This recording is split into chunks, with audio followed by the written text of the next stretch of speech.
Together live അല്ലേ? അടിച്ചോ. അതെ, വിമൽ എടുത്തെഴുത്തും പറഞ്ഞ ഒരാളുണ്ട്. ഇപ്പൊ വന്നിട്ട് പറഞ്ഞാണ്, കഴിഞ്ഞ ദിവസം വന്നായിരുന്നു. പാടാൻ ആഗ്രഹം കൊണ്ടാണ് ടുഗദറിൽ കയറി ഞാൻ പാട്ടൊക്കെ പാടാം, ലൈവ് ഇടാൻ പറഞ്ഞു. അങ്ങനെ ഞാൻ അത് കട്ടാക്കിയിട്ട് ഇപ്പോൾ തുടങ്ങിയതാണ്. തുടങ്ങിയിട്ട് ഇത് ഒരു അരമണിക്കൂറാകാൻ പോകുന്നു. ഇതുവരെ വന്നില്ലല്ലോ. അപ്പം ഞാൻ മേടിക്കുന്നത് കട്ടാക്കാമെന്ന് വിചാരിക്കുന്നു.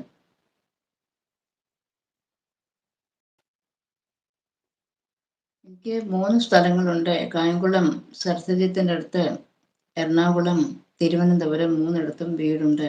ഓക്കെ. ബിജു നേരത്തെ ലൈവ് ചെയ്തതാണല്ലോ ഞാൻ, ലൈക്ക് ചെയ്തതാണല്ലോ ഞാൻ. ഓക്കെ. എന്താ ചേച്ചി, ലൈക്ക് അടിച്ചോ. ഇപ്പൊ പുതിയ ലൈവ് അല്ലേ, ലൈക്ക് വേണോളൂ. പുതിയ ലൈവ് ആണോ ഇത് ചേച്ചി? അതെ, വിമൽ എടുത്തെടുത്ത് പറഞ്ഞ ഒരാൾ വരുമായിരുന്നല്ലോ, പുള്ളിക്കാരൻ പറഞ്ഞിട്ട് ഇട്ടതാ. പുള്ളിക്കാരൻ പറഞ്ഞ് പാട്ട് പാടാം, ടുഗദർ ലൈവ് ഇടാൻ പറഞ്ഞു. കഴിഞ്ഞ ആഴ്ച ഒരു ദിവസം വന്ന് പറഞ്ഞിട്ടായിരുന്നു, എനിക്ക് പുള്ളിക്ക് വരാൻ പറ്റില്ല. പിന്നെ ഇപ്പോഴും വന്ന് പറഞ്ഞു, അതുകൊണ്ട് ഇട്ടതാണിത്. ഞാൻ ഇന്ന് ഏകദേശം 10 ലൈവിൽ പോയിട്ടാണ് വരുന്നത്. അതെയോ? ഇത് എപ്പോഴും നിർത്താനായിരുന്നു രവി. ഇതുപോലൊരു കൊച്ചം വന്ന് പറഞ്ഞിട്ടാണ് ഞാൻ ഇട്ടത്. അല്ലെങ്കിൽ ലൈവ് കട്ടാക്കി ഞാൻ കിടക്കുമായിരുന്നു. പുള്ളിയെ വിട്ട് കാണുന്നുമില്ല.